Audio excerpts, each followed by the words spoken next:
Em nome do Pai, do Filho e do Espírito Santo. Amém. Amém. Ave Maria, cheia de graça, o Senhor é convosco. Bendita sois vós entre as mulheres. Bendito é o fruto de vosso ventre, Jesus. Santa Maria, Mãe de Deus, rogai por nós, pecadores, agora e na hora de nossa morte. Amém. Nossa Senhora Aparecida, Rogai por nós. São Miguel. Rogai por nós. Em nome do Pai, do Filho e do Espírito Santo. Amém. Amém.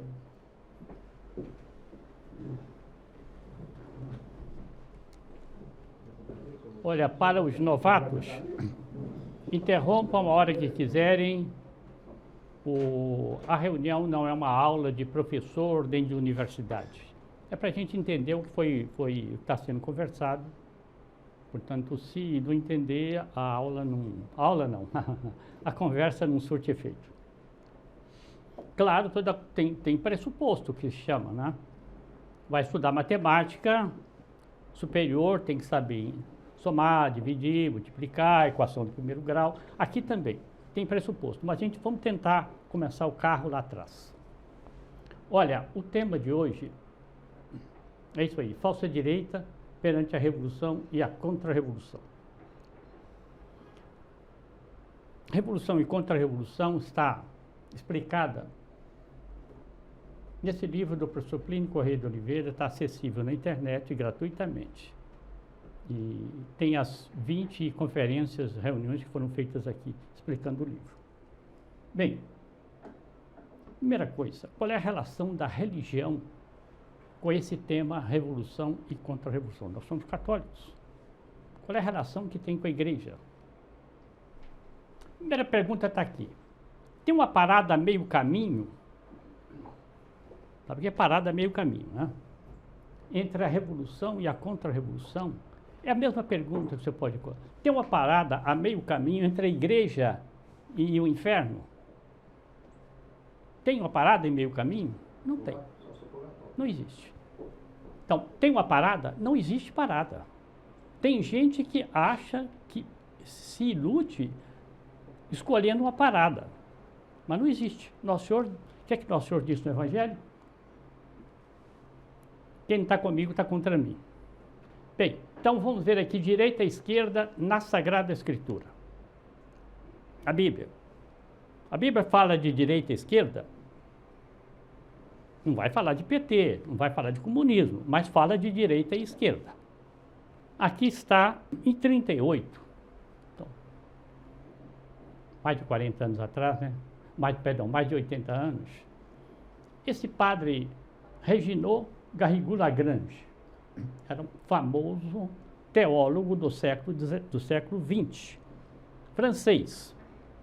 Ele veio ao Brasil, foi a São Paulo, foi a outros lugares, e o Dr. Plínio o convidou para visitar o Legionário, está escrito ali embaixo, que era um jornal católico, conservador, ultramontano de São Paulo. Era da elite católica brasileira. O Dr. Plínio o convidou. Está aqui a foto dele, a sua foto de 1938, a foto não dá nitidez, né? Mas veja bem, o legionário pediu para o Garrigou Lagrange para comentar a frase: a igreja não se encontra nem à direita nem à esquerda. Foi pedido a ele. Por quê? Perguntaram a ele. Porque estava na época do quê? Estava na época do nazismo, no auge do fascismo, no auge do integralismo e de outras derivações que estavam por aí. Não é só nazismo e fascismo. Ouviram falar de nazismo e fascismo, certamente, né?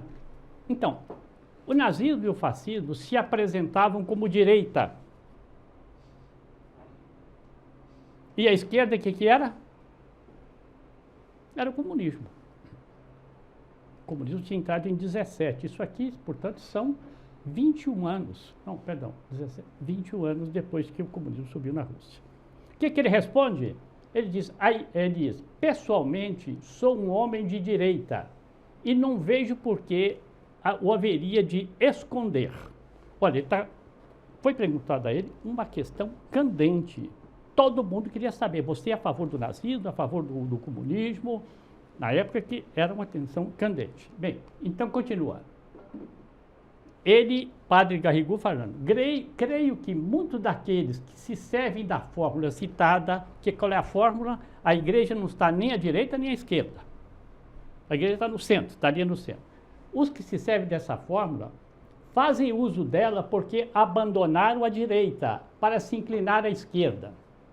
E querendo evitar um excesso, caíram no excesso contrário. Daqui a pouco vai ficar mais claro. Continua. Creio também, é o padre Garrigou Lagrange falando, creio também que é preciso não confundir a verdadeira direita com as falsas direitas, que defendem uma ordem falsa e não a verdadeira. Lá por 90, mais ou menos, o Dr. Plínio foi entrevistado, não sei se foi pela Folha, um repórter aí, de alguma emissora, talvez de TV. Perguntaram para ele, Dr. Plínio, o que é o católico e o que é a esquerda católica? Não sei se você lembra disso. O Dr. Plínio deu um sorriso, falou, são os católicos de esquerda. Então, o que é a falsa direita? É a direita falsa. Vamos assim para dar uma primeira abordagem, né? Olha, continua, agora veja a resposta, o aspecto teológico da resposta dele.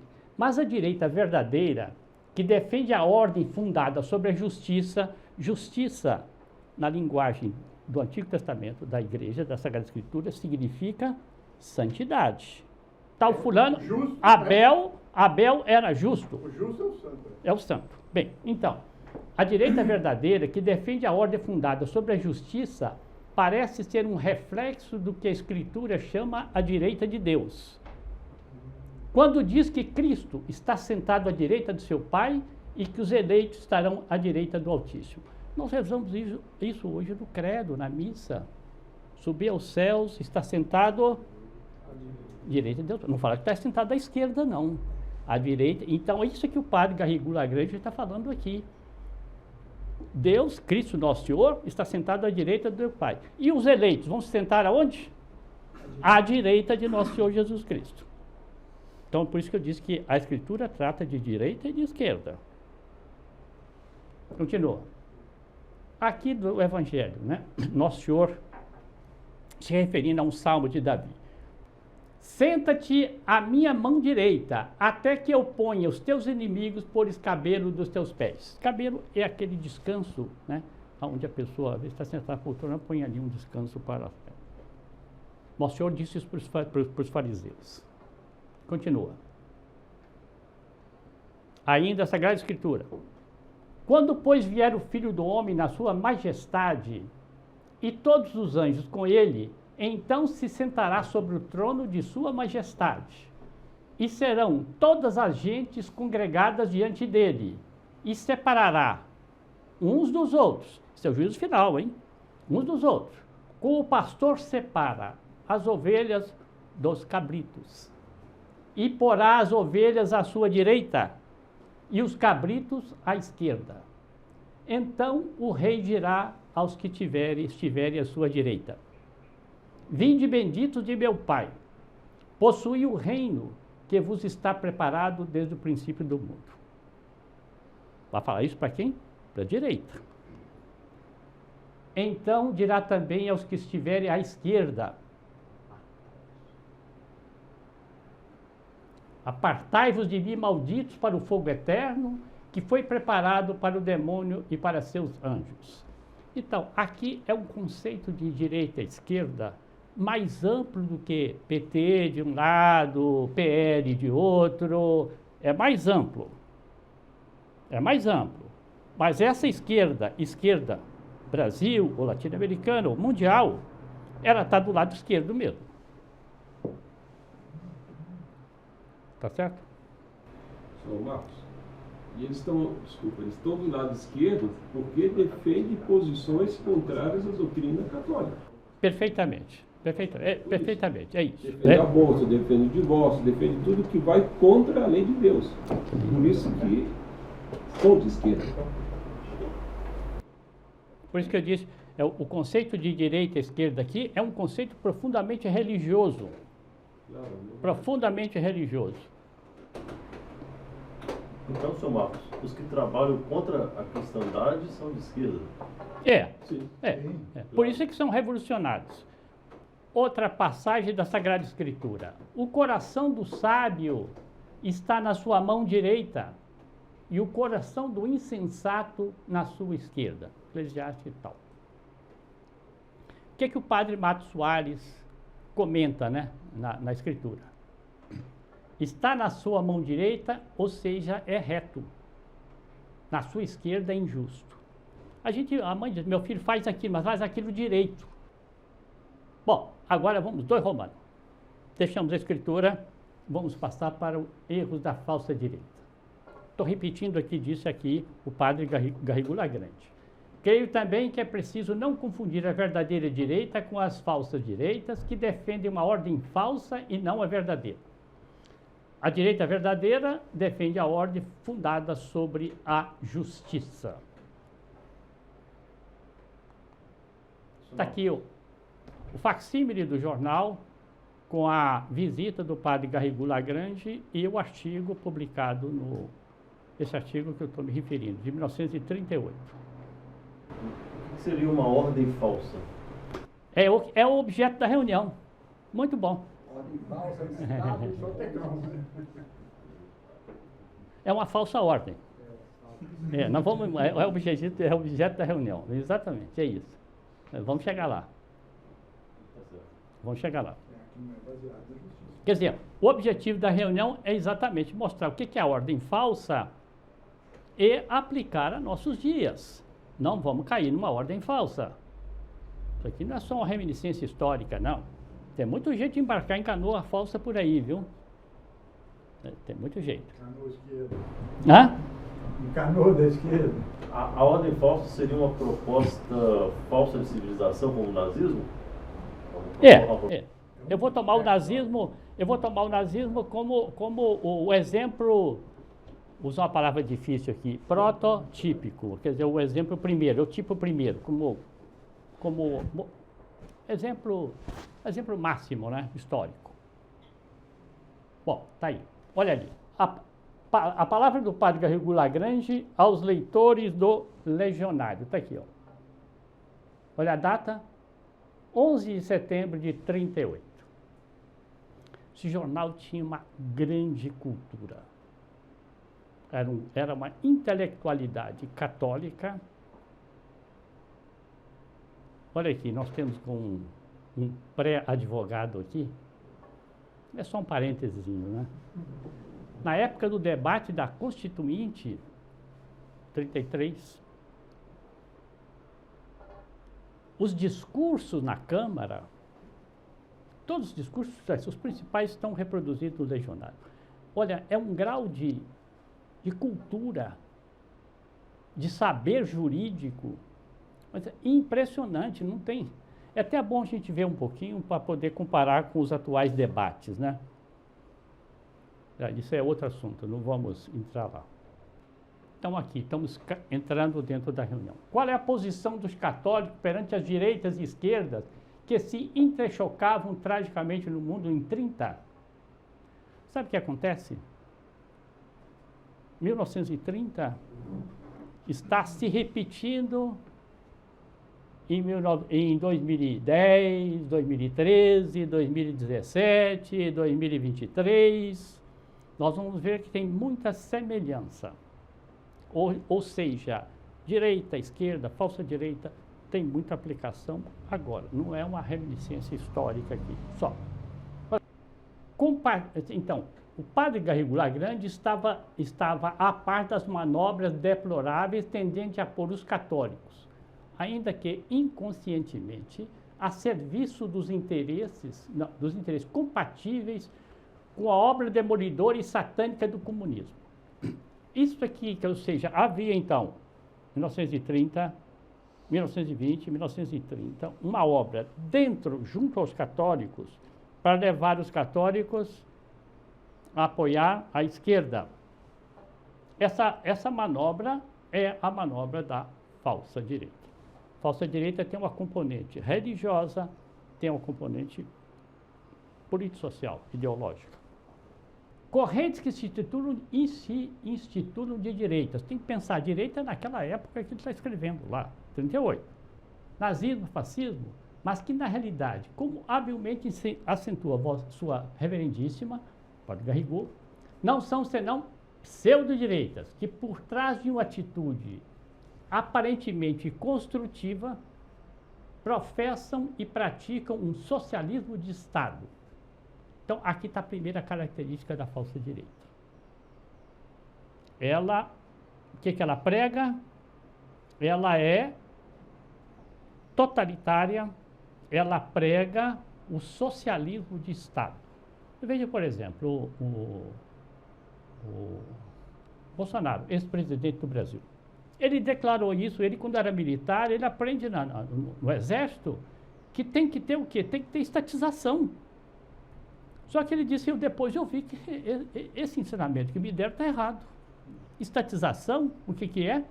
É socialização. Ele disse, não, isso não pode ser. Então, segundo ponto. Primeiro ponto da falsa direita é que ela tem uma noção falsa de uma justiça. A segunda é que ela empurra para o socialismo. Terceiro, elas têm uma mística pseudo-espiritualista. E que não pode ser olhada pelos católicos como tábuas de salvação. Por quê? Porque a salvação é só na Igreja Católica. Olha, isso daí, assim, não dá para espichar muito. Mas o nazismo tinha uma mística. O integralismo do Brasil, que era um fascismo diluído, tinha uma mística. Mística quer dizer, vamos dizer, é um conceito religioso. O nazismo restaurou na Alemanha o culto aos deuses pagãos da Germânia, antes da evangelização, bem, antes da conversão da Alemanha. Por que ele mandou restaurar? É porque ele tinha uma religião. Ele tinha uma mística.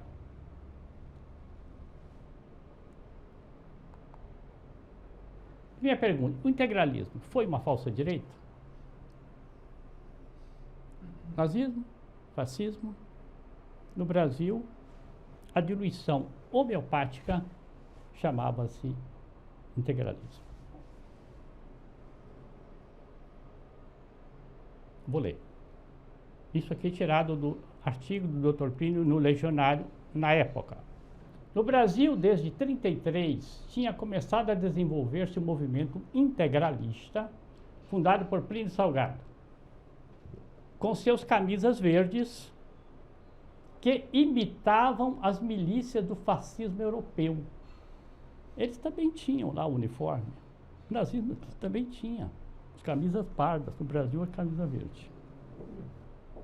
O seu chefe, partindo da premissa de que o progresso do espírito humano realiza-se ao ritmo das revoluções, eu vou explicar isso aí.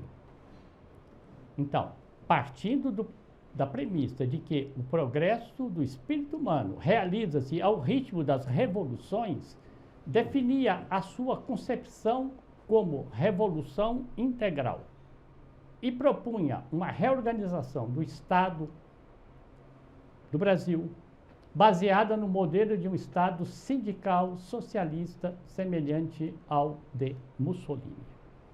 Isso aí está escrito na obra do professor De Mattei, está ali, O Cruzado do século XX. É um professor italiano, famoso, estudioso, e que fez uma biografia muito documentada sobre a vida do Dr. Plínio. Mas veja bem, esse ritmo das revoluções, o que é? É que o integralismo participava desse conceito dialético, ou seja, eles dizem assim, o livro assim, do Plínio Salgado chamado Quarta Humanidade, e também o Gustavo Barroso, que era o intelectual do integralismo, defende o seguinte: a humanidade, no começo, foi politeísta. Aí o Dr. Plínio já começa a comentar como foi politeísta. Adão era politeísta? Sete? Abel? Noé? Noé? Abraão?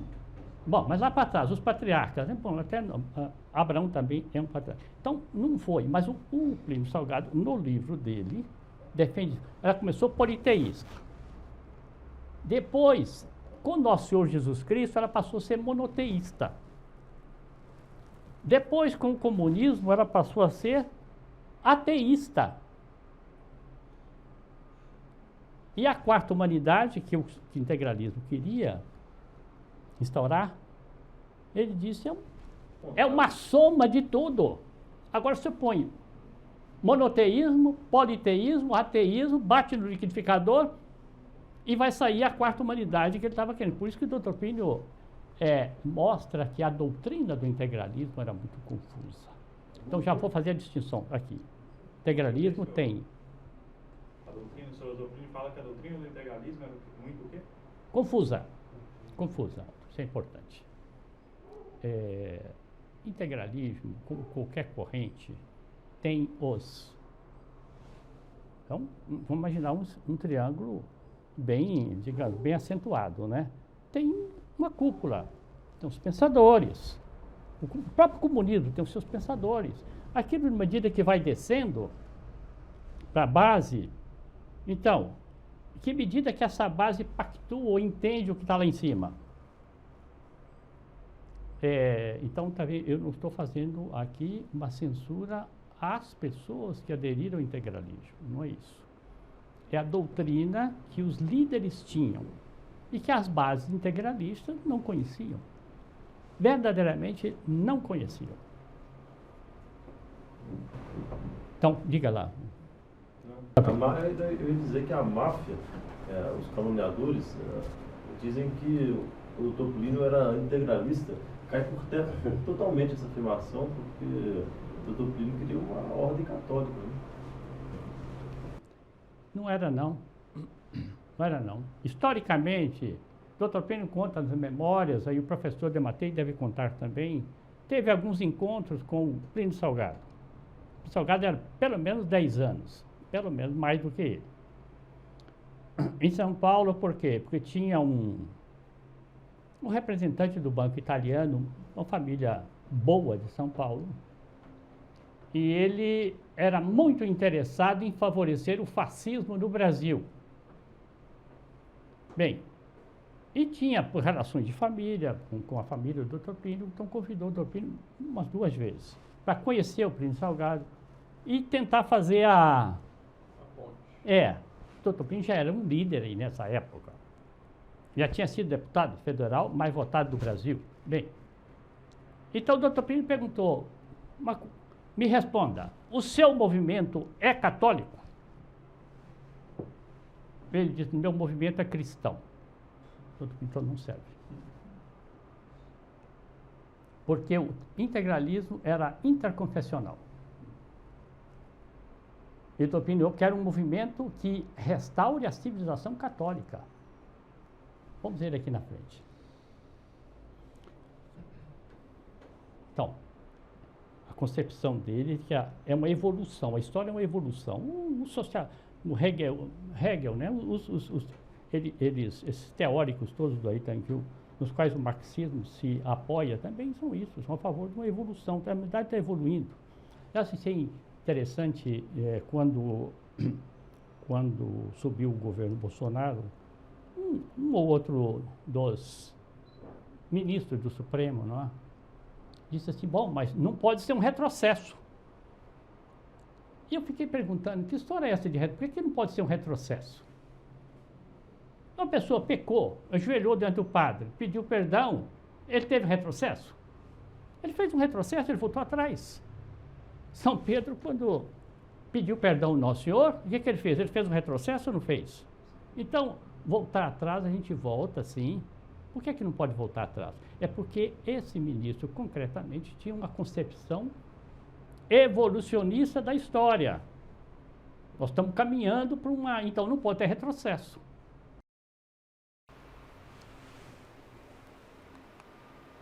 Bom, aqui está um pouco do que nós já falamos. O integralismo brasileiro, que se pretendia anticomunista e antiliberal, tinha em comum com o liberalismo um agnosticismo substancial. É isso aqui. Eu vou deter um pouquinho dessa palavra aqui. Porque é o Estado, o agnosticismo, é o Estado ignorar as religiões. Não interessa para o Estado a religião. Olha, isso é um erro, condenado pela Igreja. Ainda que nós vivemos no Brasil no agnosticismo de Estado. Mas isso é um erro. E o integralismo defendia isso como coisa boa. E o Dr. Plínio, não, isso não pode ser. O Estado precisa ser católico. Olha lá, teísta como é, quer dizer, acredita em Deus, está aqui já. Ele era teísta, acredita num Deus, um conceito vago de Deus. Isso aí, se você acreditar em Deus, se você acredita em Deus, isso não é suficiente para formar um Estado católico. Aqui já entra a pergunta, que é o que os conservadores precisam fazer dentro do Brasil. Aos poucos ir difundindo a ideia de que é preciso restaurar as regalias da Igreja. Pelo menos. Então, teísta como é, considera por um prisma de pretensa neutralidade de todas as religiões. Todas as religiões são iguais. Aliás, o concílio andou por aí também, né, senhor? No tal ecumenismo, né? Isso. A Igreja de Cristo tem apenas um pouco mais do que as outras, não é isso? A Igreja Católica subsiste, né? É isso que o senhor Celso falou. A igreja Católica subsiste em Cristo. Ou a Então. Igreja de Cristo subsiste na Católica. Exatamente. Aí o professor Dematei está afirmando que o Dr. Plínio mostrava que o catolicismo autêntico era a única solução para o Brasil. Continua. Aqui é a parada ao meio caminho. Esse é comentário do Dr. Plínio. Plínio Barreto era um nome muito conhecido, escritor do estado de São Paulo, escrevia muito bem, era muito conhecido. Plínio Salgado era o chefe da Ação Integralista Brasileira. Então, ambos começaram a tomar uma posição oficial pró-cristianismo. Aí vai entender esse comentário do Dr. Plínio. O que ele fala? Ele diz, nosso intuito consiste apenas em tornar bem claro que, se Plínio Barreto e Plínio Salgado, um e outro, estudassem mais a fundo o cristianismo, e cristianismo nessa época aí era sinônimo de catolicismo. Não tinha essa... E a situação religiosa do mundo contemporâneo certamente veriam que não é de seitas cismáticas ou de confissões heterodoxas que o Brasil pode esperar a sua salvação. Ou seja, o integralismo era interconfessional. Quer dizer, eles estavam começando a se declarar no jornal. O Estado de São Paulo era um jornal que era, enfim, totalmente liberal e não tinha confissão religiosa. O Plínio Barreto e o Plínio Salgado estavam começando a se declarar pró-cristianismo. O Dr. Plínio disse, eles deram um passo, estão a meio caminho. Não vão aceitar isso como solução, como meta.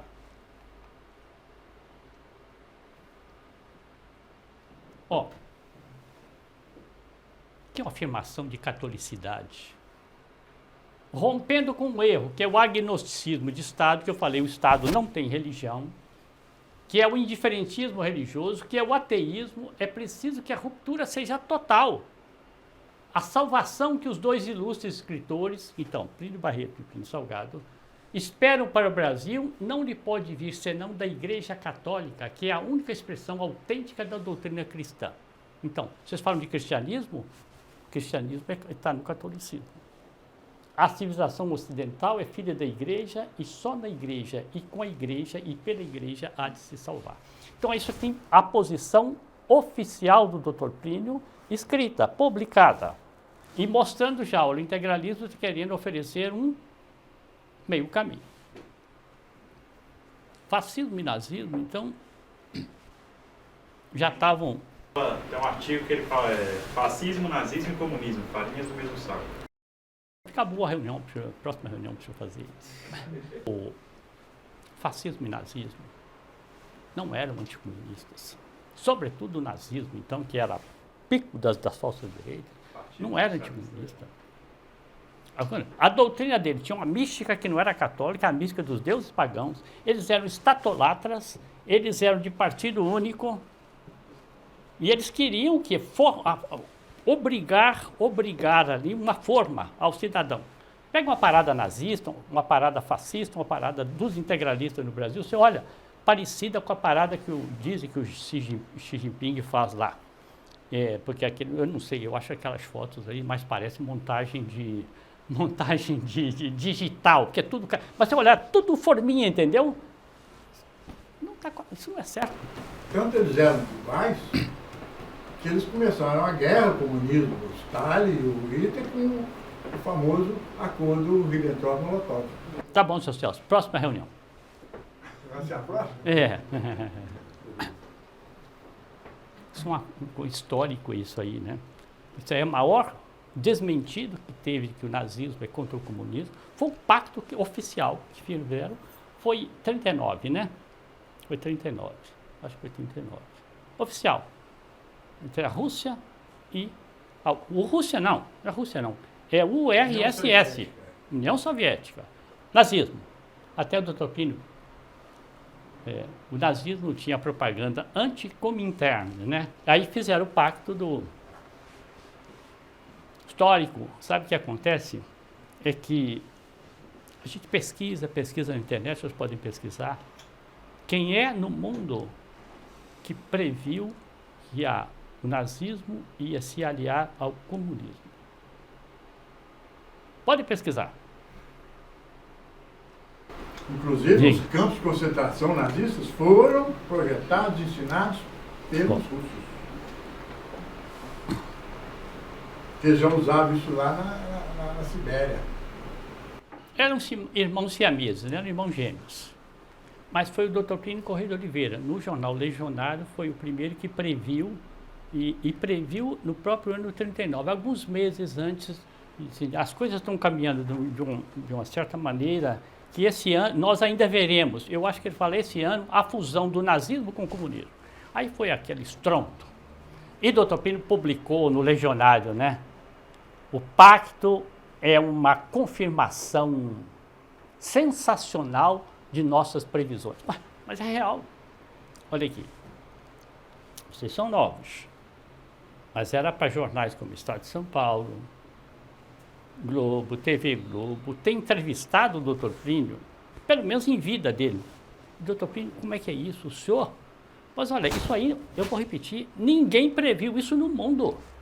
Não há. Procurem no Google aí ou no outros. Ninguém previu isso. Bem. Vamos agora, falando um pouquinho do integralismo, vamos pegar um pouquinho do fascismo. Aqui está o ponto interessante. Veja bem, inicialmente, as falsas direitas atacam o mal. Ponto 1. Congregam muitos de boa fé. Claro, é uma fase de... Por fim, desviam todos os ideais da contra-revolução. Essas são as 3 fases da... Então, aqui está definido o que é a falsa direita. Ela se apresenta como uma coisa boa, congrega muitos bons, depois perde esses bons. Isso é histórico, hein? Isso se prova pela história, não é uma construção de cerebrina, não. Fazem conquistando simpatias. O Estado fascista, olha aí, o Dr. Plínio está publicando isso, eu creio que foi em 31. Mussolini estava lá, etc., talvez uns 4, 5 anos já, na Itália. O Estado fascista, dotado de um corpo de doutrinas absolutamente novas no campo do direito moderno, atacou o liberalismo político e econômico com uma virulência e uma energia que merecem elogios calorosos. Não somente, mereceram. É passado, ele está constatando o que aconteceu, mereceram. Não somente dos fiéis, como do próprio clero católico. As agitações socialistas e comunistas, a irreligiosidade, a imoralidade pública foram extintas no seu foco principal. Veja bem, então nós estamos tratando aqui da fase do fascismo como captando as simpatias. a dissolução da sociedade ocidental na época, das democracias, o descrédito da democracia, a desmoralização das democracias, nessa época aí, em 30, era muito grande. Então o fascismo subiu e ele começou a podar tudo. Acaba com isso, acaba com isso, acaba com isso. Fazia marchas contra os comunistas, né? Em Roma, né? As marchas do fascismo contra o comunismo. Essa é a primeira fase. Fase 1. Para quê? Trair simpatias. Olha, circulava na época que Pio XI circulava, eu não tenho essa prova, não tenho documento do Vaticano, circulava isso, que Pio XI, que é o Papa da época, teria dito que o Mussolini era um homem da providência. Em 1931, o Mussolini firmou uma concordata, um acordo, um tratado com o Vaticano, chamado Tratado de Latrão. Senhor Celso, outra coisa histórica aí que pode ficar aí para as suas... Foi 31, veja bem, nós estamos aqui na fase em que a falsa direita, ela precisa fazer uma captação de simpatias.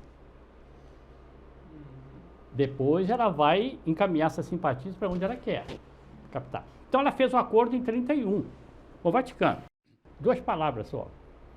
Em 1870, Garibaldi, as forças secretas, os carbonários, maçonaria, fizeram uma revolução e tomaram todos os estados pontifícios, os estados que a Santa Sé tinha.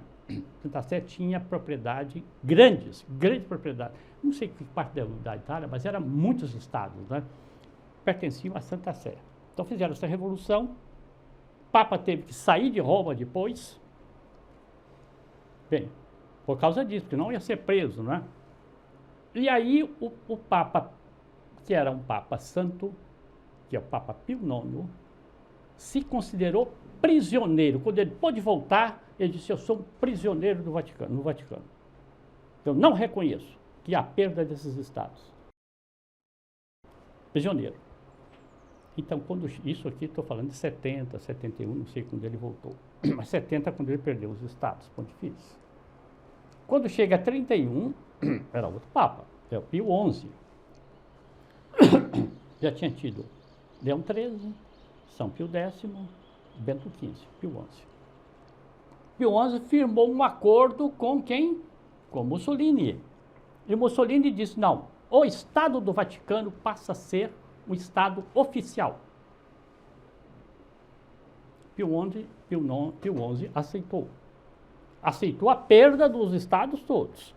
Mas foi garantida pelo Tratado de Latrão esse domínio. O Vaticano passou a ser um Estado como é hoje. Não estou dizendo aqui que foi muito bom, muito ruim, etc., mas aconteceu isso.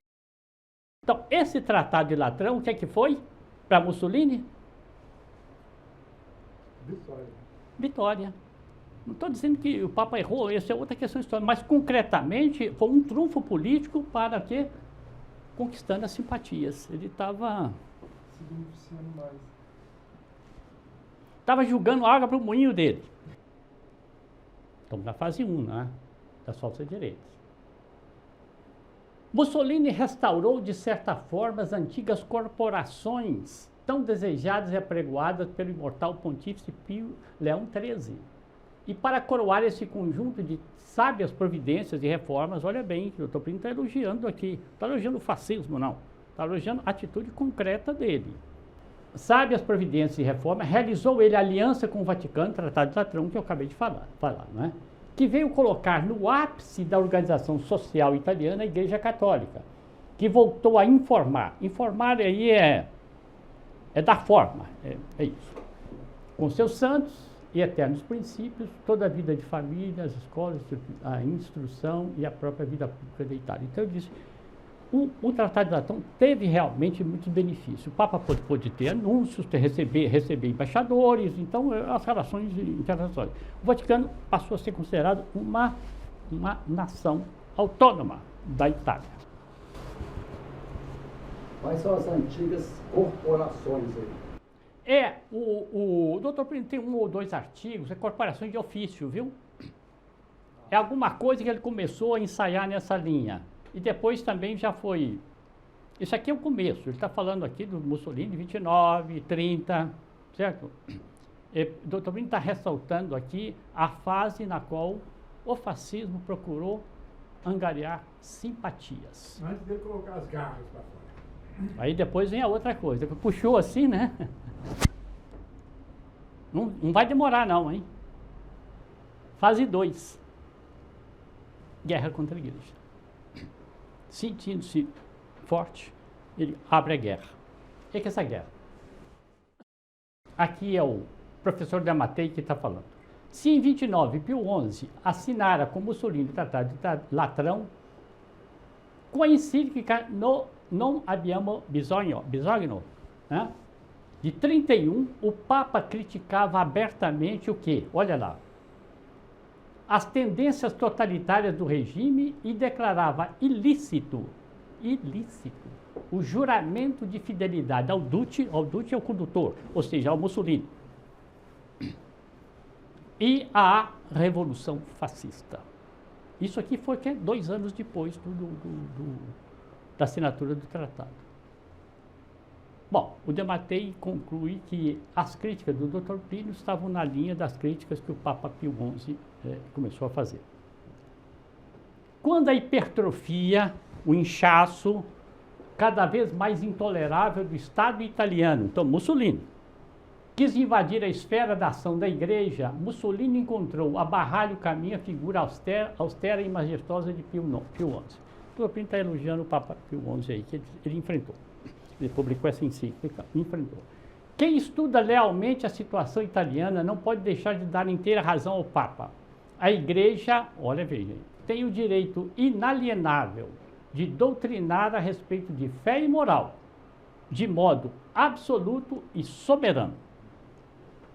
E contra esse direito, nenhuma pretensão é legítima, nenhum controle se pode erguer. Os erros, o erro fundamental dessa separação entre a Igreja e o Estado e o que ela produz de deformação na cabeça das pessoas. Por quê? Está dizendo aqui, olha, a Igreja tem o direito inalienável de doutrinar a respeito de fé e moral, de modo absoluto e soberano. Isso aí a Igreja não acerta. Então, o STF, a Câmara dos Deputados faz uma lei, o Câmara, né, faz uma lei, o Senado aprova do aborto. A Igreja tem direito e obrigação de se levantar contra, é o direito dela, dada por Nosso Senhor Jesus Cristo. Então, ele vai dizer, Mussolini, quando começou a entrar nisso aí, Mussolini quis transformar a ação católica, portanto, antes dos erros da ação católica, em que é instrumento do Partido Fascista. Ele estava interferindo aonde? Dentro da Igreja. Então, Papa não tem que fazer juramento. A gente tem, pelo menos, tem uma ideia.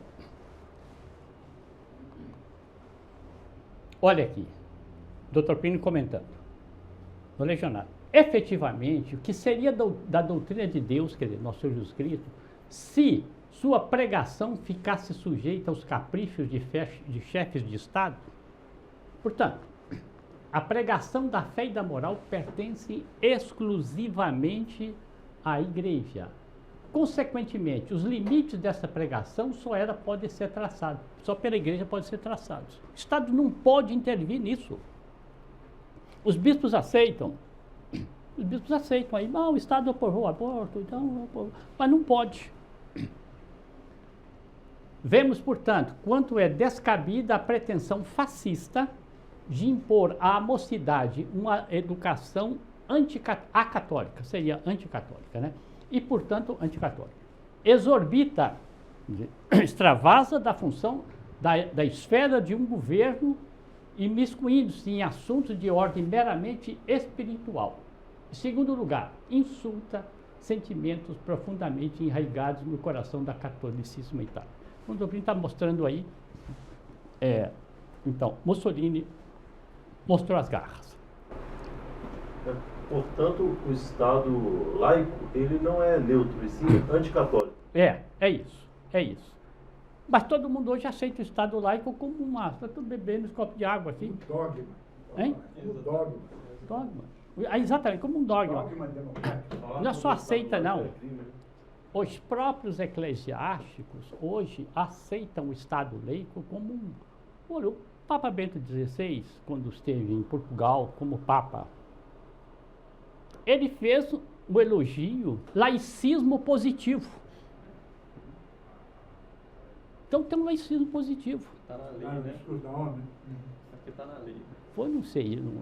Sei que em Portugal ele afirmou, porque Portugal é um Estado... Quem falou isso? Papa Bento XVI. Na visita dele a Antes Portugal... disso, o Paulo VI da ONU fez um... Exatamente. discurso lá. Problema. Vou tentar elaborar essa pergunta. Getúlio Vargas, no Brasil, ele fez algumas coisas semelhantes, né? Tentando dar alguns benefícios para o clero, se aproximou de alguns bispos, né? Acho que até Belo Horizonte, Dom Antônio Cabral, acho que ele teve essa proximidade. Aí eu fico pensando, essa abstenção do clero de hoje, com todas essas anomalias jurídicas aí, o aborto, o divórcio bem antes, lá nos anos 70, a gente pode atribuir isso a esses benefícios, primeiro que Getúlio Vargas deu ali nos anos 40, nos anos 30 e tudo mais, porque depois, obviamente, o Estado tomou conta, né? Enfim.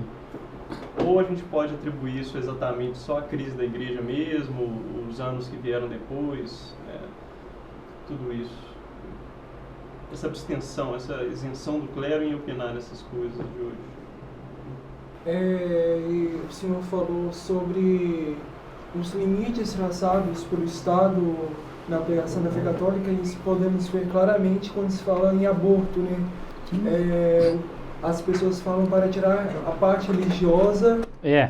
Querem separar. Separar. É isso. Você tem toda a razão. É isso aí.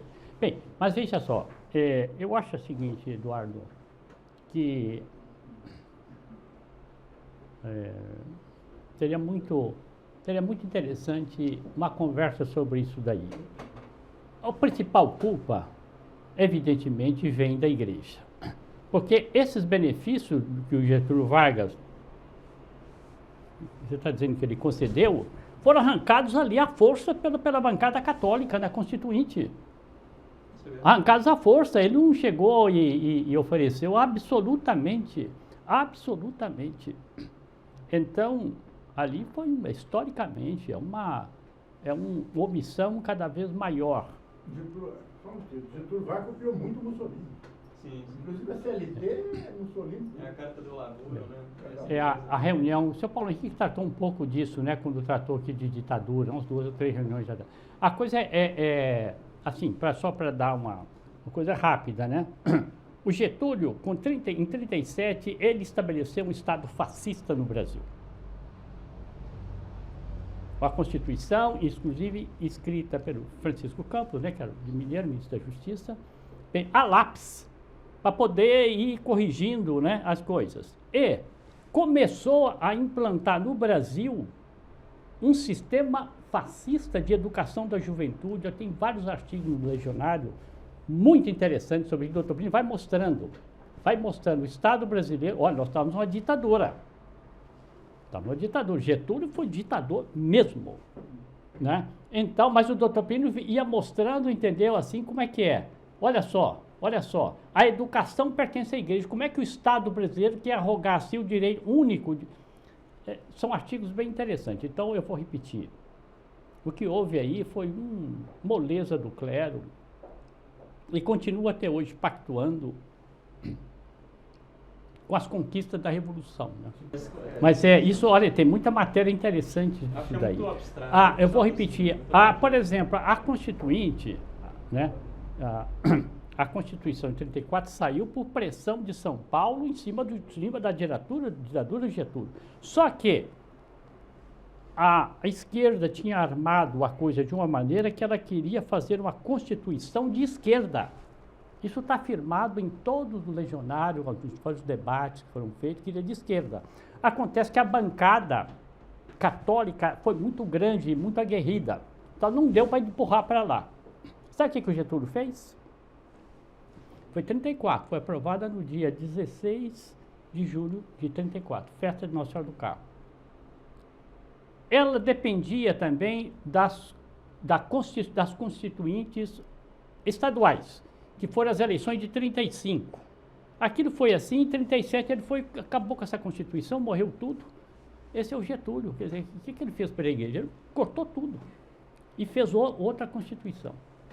Não tem problema, nós chegamos na metade, nós estamos aqui na terceira posição ainda, viu? No meio do caminho, perdão. Vamos lá. Então, aqui está aí, doutor Plínio falando, ele quer monopolizar a educação da juventude, não pode, isso é um direito da igreja. Privar a igreja de educar os povos é privá-la da sua missão.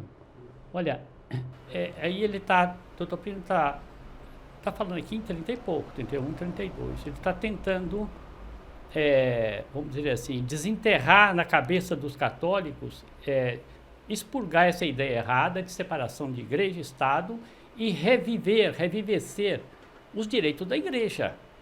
Quem tem direito é a Igreja Católica, a missão de Nosso Senhor Jesus Cristo, missão não, mandato. Ide, evangelizai todos os povos, batizando-os em nome do Pai, do Filho e do Espírito Santo. Isso ninguém pode se levantar. Olha, se tivéssemos outro Papa, tipo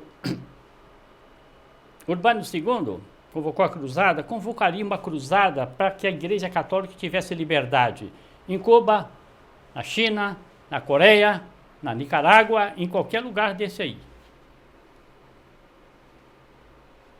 É isso mesmo, a igreja tem esse mandato, ela tem que evangelizar. Se um Estado, um país, um governo, se levanta contra o direito de evangelizar da igreja, a igreja tem direito de convocar uma cruzada para assegurar o direito dela. Eu sei que isso aí mas esse é o direito da igreja. Eu aqui vou passar a fazer um resuminho, porque senão a gente não conversaria. Vejam lá. Terceiro ponto. Primeiro ponto é a captação da simpatia. Segundo ponto que eu tratei é quando ele começa, o Estado fascista, nazista, começa a se levantar contra a igreja. Terceiro ponto. Por que as igrejas, essas falsas direitas, elas cresceram? Poderiam não ter crescido, por que cresceram? Onde é que foi a cultura dela? Essa é a família imperial russa que foi chacinada pelos comunistas. Bom, depois tem as outras fotografias da... Então, em 17, com a Revolução Comunista na Rússia, com a chacina, extermínio da família, uma chacina horrível mesmo, brutal. Pois é. Uma coisa assim. Bem, isso que aconteceu. O doutor Plínio está explicando o que favoreceu o clima das direitas, das falsas direitas. Então aquilo assustou a Europa, assustou os Estados Unidos, assustou o Brasil, de um lado. Então começou o quê? Começou um clima propício a um anticomunismo. Vai plantar, você precisa adubar o terreno, você precisa de água regar, então ele está dizendo, qual é o clima propício? O clima propício para a reação foi a brutalidade do comunismo, o extermínio e, de outro lado, vamos ver se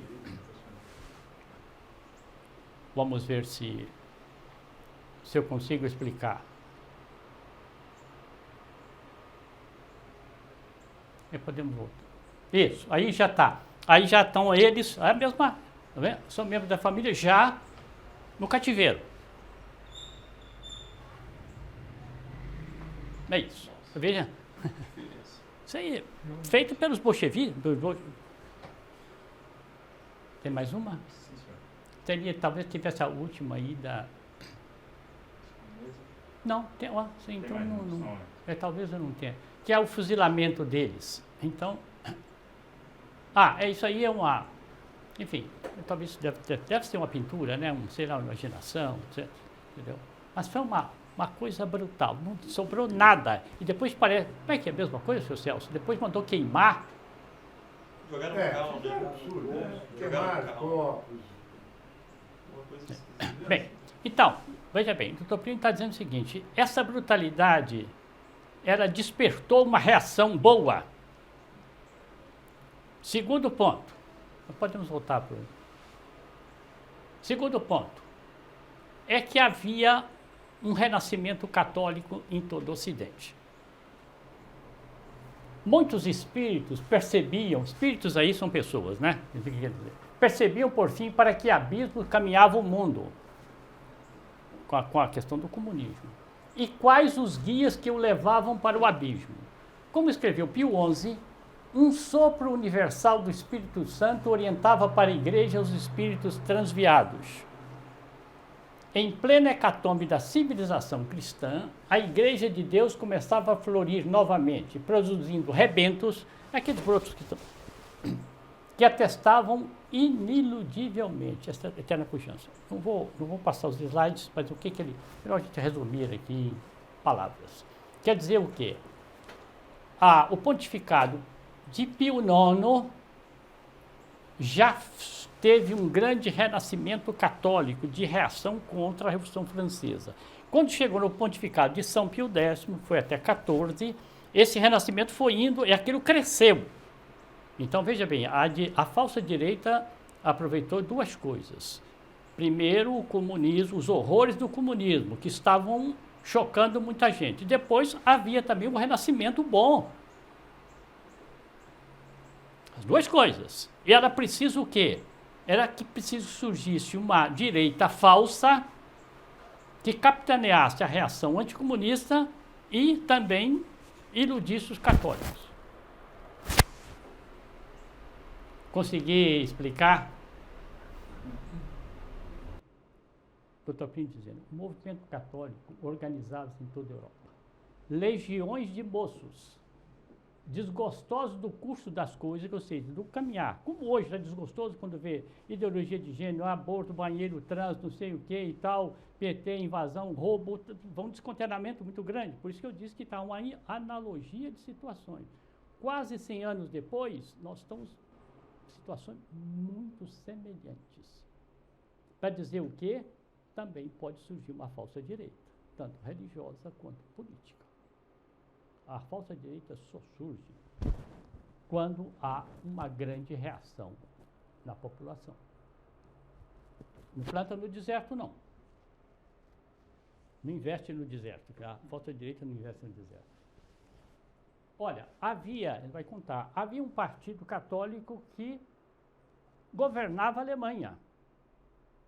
Havia partido católico na Áustria, forte. Chanceler Schuster, não sei nem pronunciar o nome dele, católico, alemão. Havia na Itália, então havia em vários países renascimento.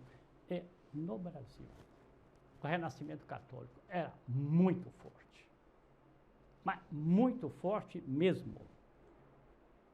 Então, o Dr. Plínio disse assim, ele publicou o artigo, que é algo para quem gosta assim, de uma overview, né, uma visão assim, conjunta, publicou em 45. A guerra acabou em 45. Ele publicou no Legionário um artigo longo chamado A Grande Experiência de 10 anos de luta. Ou seja, havia 10 anos que ele estava dirigindo o jornal Legionário. 35, 45, 10 anos. Então ele disse, essa experiência, ele pegou, deu esse título, aí ele vai mostrar isso aqui. Estava havendo um renascimento católico entre os jovens para todo lado. Então ele disse, o demônio, quando ele está para perder uma parada, ele só tem uma arma, e disse ele. E essa arma chama-se confusão.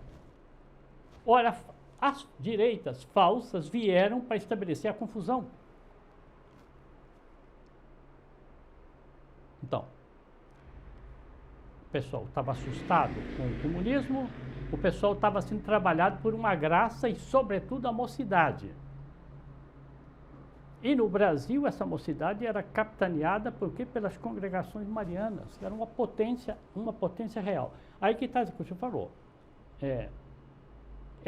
Esse renovou do Brasil foi para eleger a bancada católica na Constituinte e fizeram uma Constituição, em muitos pontos, uma Constituição favorecedora da Igreja. Mas foi por isso, esse renovou. Bem, o Dr. Plínio está explicando. Ele vai pegar a metáfora do filho pródigo. Esses horrores todos que estavam sendo vistos fizeram que o filho pródigo, esse filho pródigo aqui não é uma pessoa, não. São milhares, milhares, milhares em todo o Ocidente. Olha, a coisa está indo tanto assim. Vamos voltar para a casa paterna? Aí eu estava pensando, como é que a gente cria uma imagem para explicar o que é a falsa direita aí? Imagina, concretamente, deu-se isso, o filho pródigo, não dá mais, não dá mais. Não é só porque ele ficou pobre, né? Ele foi tocado por uma graça. Vou voltar para a casa paterna. Imaginar, que ele encontrasse no meio do caminho físico um falsa direita ou uma legião de falsa direita. Olha, faz o seguinte, vai para casa não. Vamos ficar por aqui. Tem uma terceira posição. Eu sei que você pode estar achando que eu estou querendo ser ali objetivo. Esse convite vai ser posto para todos vocês. Vocês querem voltar para a casa paterna? Vocês que eu estou dizendo, não são nós aqui, não. É o Ocidente todo. É o Brasil todo, a reação conservadora brasileira. Vocês da reação conservadora brasileira. Querem voltar para a casa paterna ou querem ficar no meio do caminho? Tem muita coisa boa no meio do caminho. Compreenderam a pergunta? Isso tem muito alcance, hein? Donde a contra-revolução, por isso que eu coloquei lá, falsa direita perante a revolução e a contra-revolução. A revolução está propondo isso, a falsa direita vai propor isso daí, fique no meio do caminho. E a contra-revolução vai propor o quê? Só a civilização católica pode salvar a humanidade. É uma invitation, é um convite, né? Não sei se é um convite a todos nós, viu? Acho que a nossa missão, a missão da contra-revolução, como está sendo exposto aqui ao longo do tempo, é realizar uma forma de perfeição católica oposta à quarta revolução. Sabe que interessante? Eu fui assistir uma conferência aqui, sexta-feira, uma pessoa X aí, num grupo católico que tem aqui. E um homem expondo, com muito interessante a exposição dele, e às tantas ele diz assim, olha, nós temos que pensar em forma de santidade, não é só santidade de clero, não. Existe a santidade do homem que vive a vida de todos os dias. Porque, se eu veja bem, então, ele tem toda a razão. Ele disse, isso de ficar apresentando modelo de santidade apenas de uma pessoa do clero, isso não satisfaz ao homem que está na sociedade. Quer dizer assim, se você quer ser santo, vá ser sacerdote, vai ser um religioso, vai ser uma religiosa, porque fora da ação especificamente religiosa, você não vai conseguir a santidade. É isso, essa é até errada. E ele queria dizer o seguinte, que é preciso ir, sabe, é preciso ir mostrando como é que existe o católico. Isso é que se chama a missão da contra-revolução. É criar um modelo de santidade face a quê? Face à quarta revolução. O seu Celso expôs várias coisas sobre a quarta. É isso. A família, os indivíduos, a sociedade, as chamadas organizações intermediárias, vão desenvolver uma forma de perfeição que nós nunca vimos na Terra, em matéria temporal. E é isso que o Dr. Plínio consagrou a vida dele, a mostrar esse ideal. Até eu fiz um desenho aqui, não sei se cheguei, fiz um desenho, fiz sim. Coloquei de um lado a... Então, é impossível desenvolver a santidade se a vida estiver alheia à situação que a igreja passa atualmente. Eu vou pedir ao seu Celso para responder. Sim. Eu digo não. Não, porque eu entendi o seguinte, se a pessoa não toma em consideração, é isso que o senhor falou?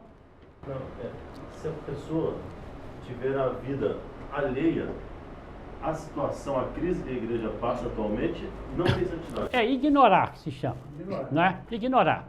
Ele disse, eu vou tocar minha vida de piedade. Agora, se a igreja está passando por uma crise progressista, se o Estado está aí na quarta revolução, isso é com eles. Eu vou me santificar como se isso tudo não existisse, como se estivesse no mundo medieval, né? E fundamentalmente errado. O Paulo Henrique ele explicou naquela reunião da igreja, né?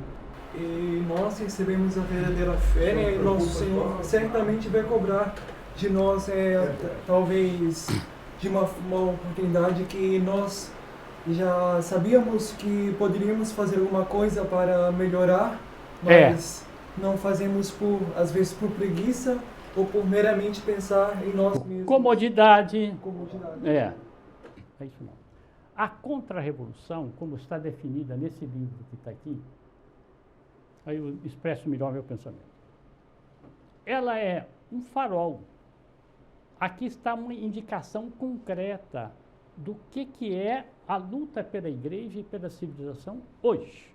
Então, isso que eu quero dizer, quem conhece o livro, lê, aceita, ele recebe uma graça da providência, ou seja, um chamado para ser um militante a favor da contra-revolução. E um militante a favor da contra-revolução e em oposto à revolução, como você falou.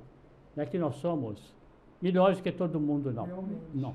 Mas o chamado a fazer isso aqui é um chamado especial. Em nome do Pai, do Filho, do Espírito Santo. Amém. Bom, temos que honrar Nossa Senhora de Fátima, que disse, por fim, meu imaculado coração triunfará. Não é? Ave Maria, cheia de graça, o Senhor é convosco. Bendita sois vós entre as mulheres, bendito é o fruto de vosso ventre, Jesus. Santa Maria, Mãe de Deus, rogai por nós, pecadores, agora e na hora de nossa morte. Amém. Nossa Senhora de Fátima, Rogai por nós. São Miguel, Rogai por nós. em nome do Pai, do Filho, do Espírito Santo. Amém.